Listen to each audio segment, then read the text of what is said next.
अस्सलाम वालेकुम, मैं नम्रा तारिक, ABN न्यूज़ के डिजिटल प्लेटफॉर्म पर इस वक्त आप हमें देख रहे हैं। ओवर द वीकेंड पाकिस्तान की सियासत में बहुत हलचल मची, पूरा मुल्क बंद था। हमने सोचा एक वीडियो बनाते हैं, इंडिया और पाकिस्तान का कंपैरिजन करते हैं कि हमें किस तरफ जाना चाहिए था और हमारी सियासी पार्टीज़ हमें किस तरफ लेके जा रही हैं, हम किस डगर चल पड़े हैं, क्या वो डगर सही है या गलत। ये वीडियो के एंड तक आप डिसाइड कर लीजिएगा।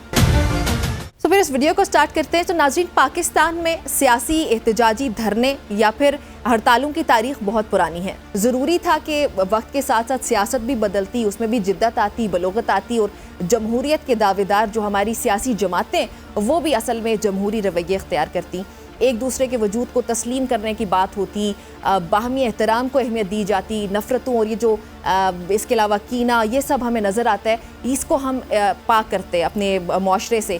और पाकिस्तान को सही मानों में इस किस्म की सियासत की ज़रूरत है, ना कि दस्तो गिरबां की सियासत की, जो हमें इस हफ्ते भी नज़र आई, जहाँ पे अपोजिशन हुकूमत के गले पड़ी और हुकूमत अपोजिशन के गले पड़ी है। पाकिस्तान के मसाइल सियासी इश्तियाल, जलाओ घेराव और मुहाज़राई के मुतहम्मिल बिल्कुल भी नहीं हैं। मुल्क के जो हमारे असल मसाइल हैं, जिनमें मईशत है, सिक्योरिटी के बहुत सारे मसाइल हैं, ये टॉप ऑफ द लिस्ट होने चाहिए। कौमी हम आहंगी का तकाजा करते हमें जो एहतजाज की सियासत का एक और मंजर गुज़िश्ता रोज़ पाकिस्तानी कौम ने इस्लामाबाद में ये देखा हमने, जो यकीनन किसी लिहाज से भी ये सूरत हाल खुशगवार नहीं थी। मुल्क में हिज़्ब इख्तिलाफ की सबसे बड़ी जमात यानी कि पाकिस्तान तहरीक इंसाफ एक के बाद एक जलसे कर रही है, जिससे कभी एक शहर बंद हो जाता है, कभी दूसरा शहर बंद हो जाता है, पूरा मुल्क हमारा बंद हो जाता है। दूसरी जानिब हुकूमत की अगर मैं बात करूं तो वो इस एहतजाज को रोकने के लिए दफ़ा 144 का नफाज कर देती है। कंटेनर्स लग जाते हैं हर जगह पे, कंटेनर्स के ज़रिए वो हल तलाश करते हैं। इन चीज़ों से शहर का शहर मफलूज हो जाता है। नाज़रीन, लोगों की जो ज़िंदगियाँ हैं, हमारा रोज़गार है, वो हर तरह से मुतासिर हो जाता है। बज़ाहिर ये कि ये सिलसिला रुकते हुए नज़र नहीं आता, क्योंकि कोई भी अपनी पोजीशन से पीछे हटते हुए हमें नज़र नहीं आता, चाहे वो अपोजिशन हो या फिर हुकूमत हो।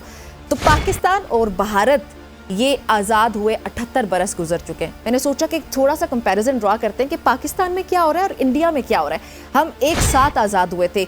एक तरफ पाकिस्तान एहतजाजी सियासत से नहीं निकल पा रहा है, जबकि हमारा हमसाया मुल्क जो हमारे साथ आज़ाद हुआ, भारत, वो तरक्की की मनाजिल तय कर रहा है। अच्छा, पाकिस्तान की अगर 77 साल तारीख को देखा जाए तो 45 साल के अंदर हमें 24 वज़ीर आज़म नजर आए और 32 साल में 4 फौजी आमिर हुक्मरानी करते रहे। गोया हर वज़ीर आज़म औसतन आप कह सकते हैं कि 2 साल 10 महीने और हर फौजी आमिर की औसतन मुद्दत जो है वो 8 साल है। लियाकत अली खान कत्ल होते हैं तो जुल्फ़िकार अली भुट्टो फांसी चढ़ते हैं। वक्तन फ़वक्तन कोई ना कोई सियासी कायद जबरी या रज़ाकाराना जलावतनी काटता नज़र आया हमें, जबकि भारत में जमहूरियत दिन ब दिन मजबूत होती जा रही है और भारत खित्ते में मजबूत तरीन मुल्क बनकर उभरा है। चंद शोबों में मुवाजना करके देख लेते हैं कि क्या डिफरेंस है। मईशत की बात करें तो भारत 5वीं बड़ी मईशत बन चुका है। तकरीबन तमाम बड़े मौशी इदारे इस बात की तस्दीक कर रहे हैं कि 2027 या 28 तक भारत दुनिया की तीसरी बड़ी मईशत बन जाएगा। भारत में फीकस सालाना आमदनी तकरीबन $2500 है। मुस्तकबिल में भारत दुनिया की तीसरी बड़ी मईशत बनने की तरफ कदम बढ़ा रहा है, जबकि जिससे यकीनी तौर पर अंदरूने मुल्क मौशी सरगर्मियाँ बढ़ेंगी, जिनसे अवाम भी फ़ायदा उठा सकेंगे। दूसरी जानिब गुज़िश्ता माली साल में पाकिस्तान एक दिहाई में तीसरी मरतबा सबसे कम फीकस आमदनी वाला मुल्क बन चुका है। माली साल 2023 में फीकस आमदनी 2022 के $1766 के मुकाबले में कम होकर $1568 रह गई। इसे जाहिर ये होता है कि मुआशरे के तकरीबन तमाम तबकात का मयार ज़िंदगी गिर रहा है और लोगों की अशिया ख़रीदने या खिदमात हासिल करने की इस्तिताअत भी कम होती जा रही है। मजमूई तौर पर ये मुआशी सुस्त रवी के रुझान का अक्कास है। अगर ये कहा जाए कि पाकिस्तान में इस वक्त शायद हर मुआशी पॉलिसी नाकिस है और इसके पीछे पाकिस्तान के अशराफिया के मफादात कार फरमा है, तो गलत नहीं होगा। पाकिस्तान में इदारे शायद मुल्क के लिए नहीं बल्कि अपने गुरोही मफादात के लिए काम करते हैं। तालीम की बात करें तो भारत अपने GDP का 3.5% और पाकिस्तान 1.77% तालीम पर खर्च करता है। भारत में शरह ख़वानदगी 77.7 और पाकिस्तान में 62.3% है। पाकिस्तान में प्राइमरी जमातों में स्कूल छोड़ने की शरह 22.7, जबकि भारत में 12.9% है।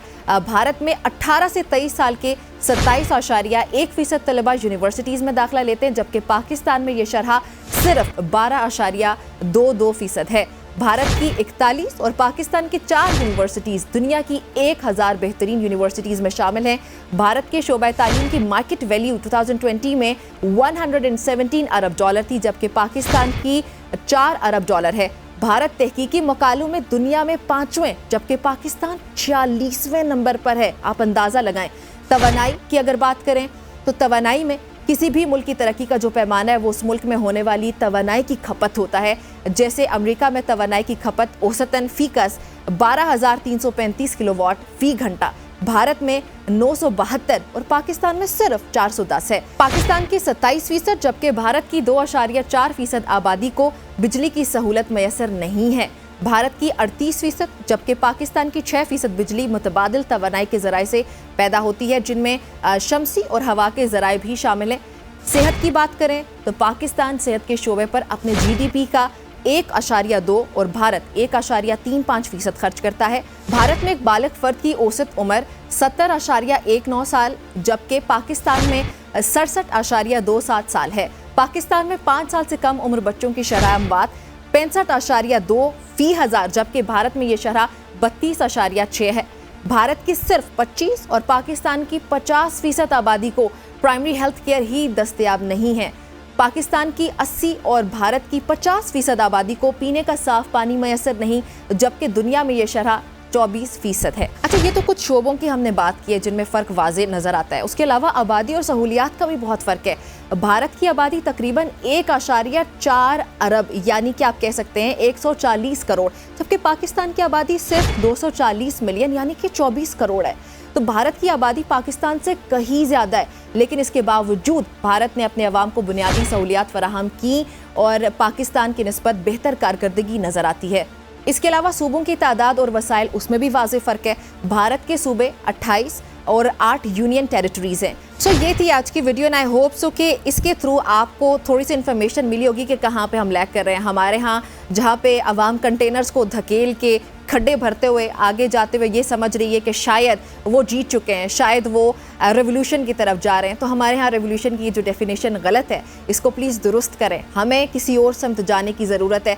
कोई भी सियासी पार्टी है वो आपको अपने एजेंडाज़ के पीछे लगाती है, तो आपको यहाँ पे अंडरस्टैंड करना चाहिए कि एजेंडाज़ के पीछे ऐसे ही नहीं चल देते। आप देखिए कि कौन आपके मसाइल की बात करता है, कौन अवाम की बात करता है, कौन जमहूरियत की बात करता है, फिर ही किसी मुनासिब एजेंडा पे उसको सपोर्ट करें।